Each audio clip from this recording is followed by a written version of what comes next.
Russia's history is a thousand-year story of power, survival, and ambition. From the rise of Kievan Rus to the Mongol invasion, from Moscow's triumph over the Horde to Ivan the Terrible's conquest of Kazan, Russia grew into an empire. Peter the Great seized the Baltic, Catherine the Great took Crimea and Poland, and the Tsars drove across Siberia into Asia. Revolution created the USSR. Victory in World War II made it a superpower, and collapse in 1991 tore it apart. Yet Russia endures, still the largest country on Earth. This is Era Hive, where history speaks. Subscribe now and join us as we uncover the turning points that shaped Russia's past. Rivers and raiders, the birth of Rus. In the 9th century, Eastern Europe was a land of scattered Slavic villages, tied together by rivers that served as highways for trade and war. Farmers lived in wooden huts, hunters trapped in the forests, and merchants carried furs and wax to distant markets. From the north came the Varangians, Norse traders and warriors, who sailed down these rivers, linking the Baltic Sea with the Black Sea.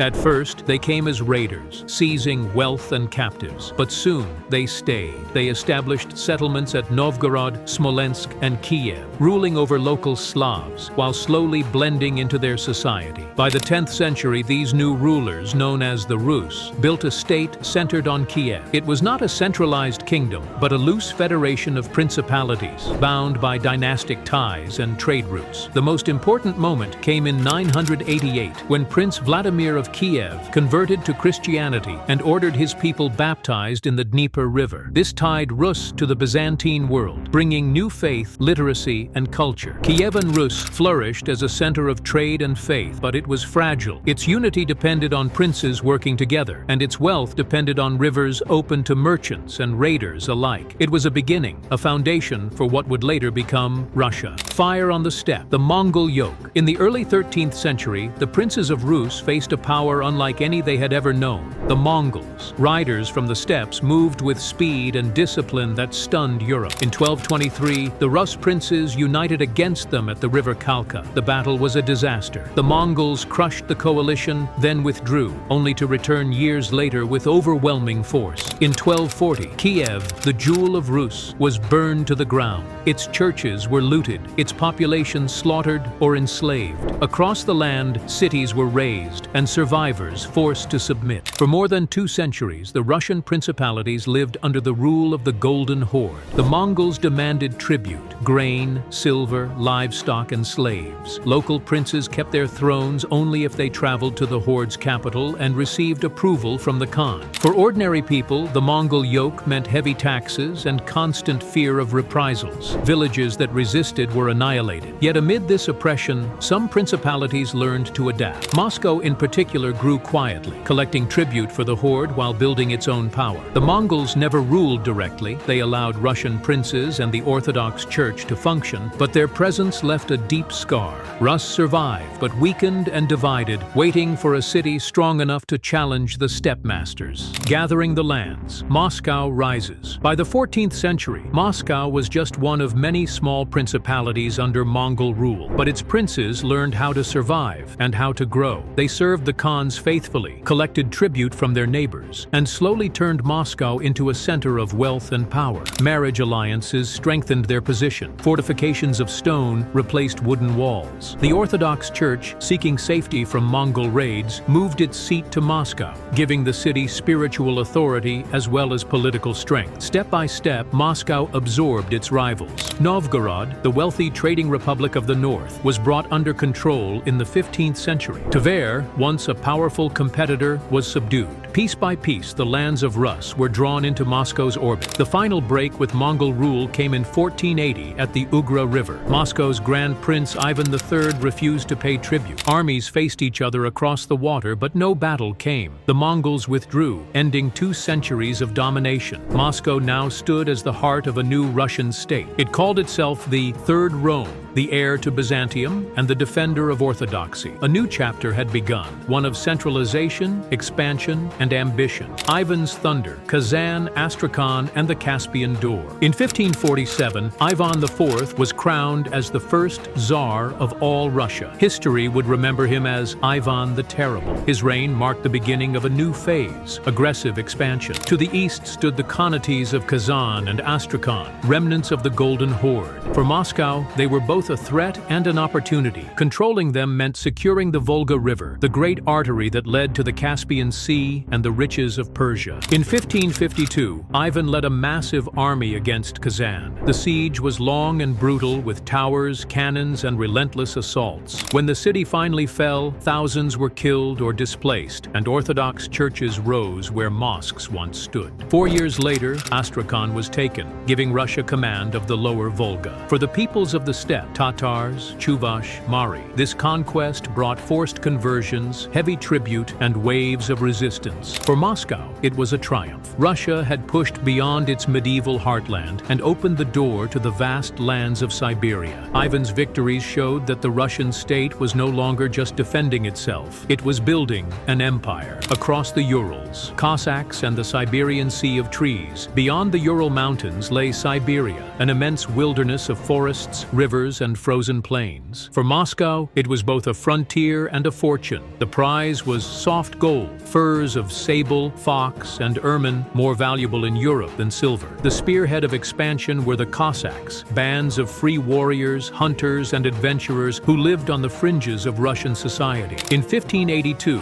a Cossack force led by Yermak Timofeyevich crossed the Urals and attacked the Khanate of Sibir. Outnumbered but armed with muskets, they defeated the Khan's warriors and opened the way east. Local peoples, Khanty, Mansi, Evenki, and many others, resisted, but the Cossacks demanded tribute in furs, often by force. Villages were raided, uprisings crushed, and thousands pushed into servitude. Yet Russia pressed forward. Forts were built along the great rivers, new settlers arrived, and priests followed with the Orthodox faith. By the mid-1600s, Russian influence stretched to the Yenisei and the Lena, and eventually reached the Pacific coast. Siberia was not conquered in a single campaign, but in a relentless advance. River by river, fort by fort, Russia had become more than a kingdom. It was now a continental empire. Windows to the west, Peter, the Baltic, and a new capital. By the late 1600s, Russia was vast in size, but still seen as backward compared to the rising powers of Europe. Then came Peter I, known as Peter the Great. He believed that Russia's survival depended on modernization and direct access to Europe's seas. His chance came in the Great Northern War against Sweden. At first, Sweden's young king Charles XII humiliated Russia on the battlefield. But Peter rebuilt his army, introduced new training, and created a navy from scratch. After 20 years of brutal war, Russia won control of the Baltic coast. On the marshes of the Neva River, Peter built his new capital, St. Petersburg. Palaces, canals, and fortresses rose, constructed by thousands of peasants forced into labor, many of whom died in the process. For Peter, the sacrifice was necessary. St. Petersburg was his window to the west, a city that symbolized Russia's new status as a European power. Yet modernization came with heavy costs. Taxes soared, serfdom deepened, and the state's grip tightened. Still, Russia had changed forever. No longer isolated, it stood among the great powers of Europe. Catherine's horizon, Black Sea, Crimea, and the partitions of Poland. When Catherine II seized power in 1762, she inherited a vast but restless empire. Unlike Peter, who forced reform through sheer will, Catherine ruled with patience, strategy, and ambition. Her focus was the south, where the Ottoman Empire and its Crimean Tatar allies had long threatened Russian lands.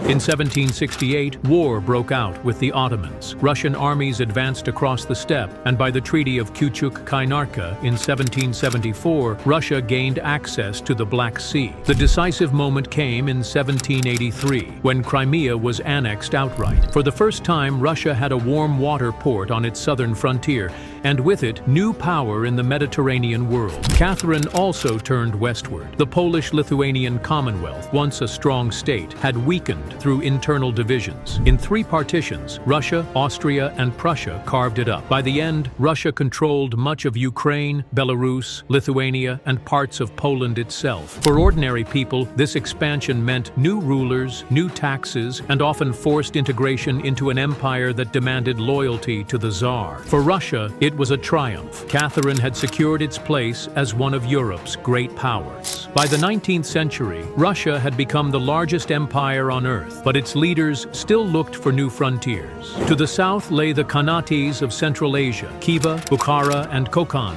ancient centers of trade along the Silk Road. Step by step, Russian armies advanced, building forts, defeating local rulers, and eventually bringing these lands under imperial control. This expansion drew Russia into rivalry with Britain, whose empire in India viewed Russian advances with alarm. The struggle for influence across Central Asia became known as the Great Game Afghanistan. Caught between the two empires, became the buffer zone where neither side could fully prevail. Far to the east, Russia pressed against China. After the Opium Wars weakened the Qing dynasty, Russia signed treaties that gained it vast territories north of the Amur River and established Vladivostok as its Pacific port in 1860. Meanwhile, across the Bering Strait, Russia held Alaska. But the land was distant, difficult to defend, and costly to supply. In 1867, the Tsar's government sold it to the United States for $7.2 million, a decision later seen as short-sighted, but at the time, a relief from the empire's burdens. By mid-century, Russia spanned Europe and Asia from the Baltic to the Pacific. Its borders touched nearly every great empire of the age, but size brought strain as well as prestige. By the late 1800s, Russia was enormous, but holding it together was a constant challenge.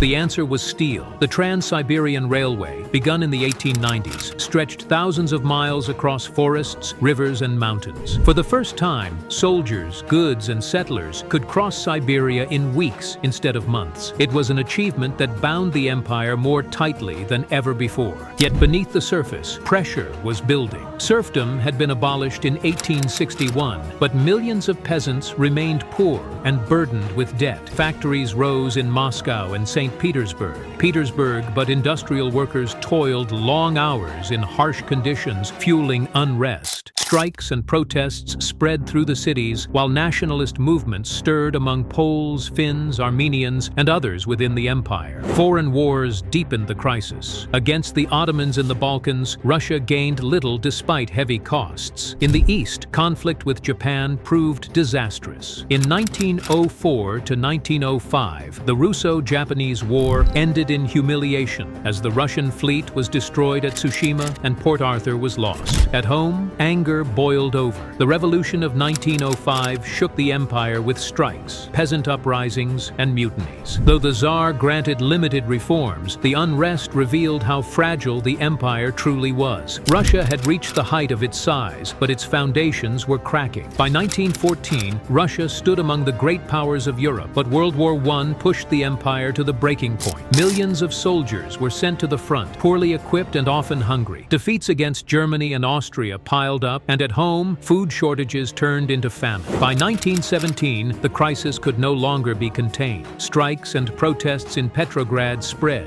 soldiers deserted, and the Tsar lost all authority. Nicholas II abdicated, ending more than 300 years of Romanov rule. A provisional government took power, but struggled to control the chaos. That same year, the Bolsheviks, led by Vladimir Lenin, seized their chance. Promising peace, land, and bread, they stormed the Winter Palace and claimed power in the October Revolution. Soon after, Russia signed a harsh peace treaty with Germany, pulling out of the war but losing vast territories. Civil war followed. On one side stood the Reds, the Bolsheviks. On the other, the Whites, a loose alliance of monarchists, liberals, and foreign-backed armies. Fighting was brutal. Villages were burned. Millions died from famine and disease, and brother fought against brother. By 1922, the Bolsheviks had triumphed. Out of the ruins of the empire, they created a new state, the Union of Soviet Socialist Republics, the USSR. A revolution had destroyed the old order and built an entirely new one. The Soviet Union was born in revolution. But under Joseph Stalin, it became something far harsher. Farms were collectivized, millions were uprooted, and resistance was crushed with terror. Famine struck Ukraine in the early 1930s, killing millions, while prisons and labor camps filled with those accused of disloyalty. Then came an even greater challenge: World War II. In 1941, Hitler launched Operation Barbarossa, the largest invasion in history. Soviet cities fell, entire regions were occupied, and civilians suffered massacres and starvation. Yet the Red Army held on. At Stalingrad in 1942-43, Soviet forces turned the tide. By 1945, they had fought their way to Berlin, raising the red flag over the Reichstag. Victory came at an unimaginable cost: more than 20 million Soviet citizens dead. But it left the USSR as a superpower, controlling Eastern Europe through a network of communist governments. The Cold War had begun, with the United States and the Soviet Union locked in rivalry. For ordinary people, life was harsh. Heavy industry advanced, but consumer goods were scarce. Innovation slowed, queues for bread and soap became normal, and censorship silenced dissent. The Soviet Union was powerful abroad, but at home, stagnation set in. By the 1980s, the Soviet Union looked strong on the surface, its armies vast, its nuclear arsenal unmatched. But inside, the system was breaking down. Factories were inefficient, shelves in stores were empty, and living standards fell far behind those of the West. Mikhail Gorbachev, who came to power in 1985, tried to reform the system. With perestroika, restructuring, he loosened state control of the economy, and with glasnost, openness, he allowed more freedom of speech and press. For the first time in decades, Soviet citizens could openly question their government. But reform also unleashed forces that Moscow could not control. Nationalist movements surged in the Baltic states, the Caucasus, and Ukraine. In 1989, Eastern Europe broke free as the Berlin Wall fell, and within 2 years, the Soviet Union itself collapsed. In December 1991, the red flag over the Kremlin was lowered for the last time. 15 independent states emerged, ending nearly 70 years of Soviet power. What remained was the Russian Federation, still immense, spanning 11 time zones, but no longer an empire and no longer a global superpower in the same sense. Russia survived, but its long history of conquest and collapse left deep scars. Russia's history is not just a timeline of wars and rulers, it's a record of resilience. From Viking traders to Soviet soldiers, from Mongol tax collectors to space pioneers, each era left scars and legacies that still shape the nation today. Across 1,000 years, Russia expanded more than any other state in history, stretching from the forests of Eastern Europe to the Pacific Ocean, from the Arctic tundra to the mountains of Central Asia. Yet every gain brought new challenges: conquered peoples to govern, vast distances to control, and internal divisions to overcome. Even after the fall of the Soviet Union, Russia remains the world's largest country, its size both a source of strength and a constant burden. And the question persists: will its future be written in the language of empire or in the voices of its people? This has been Arahive, where history speaks. If you've enjoyed this journey through Russia's past, don't forget to like, share, and subscribe for more stories that shaped our world.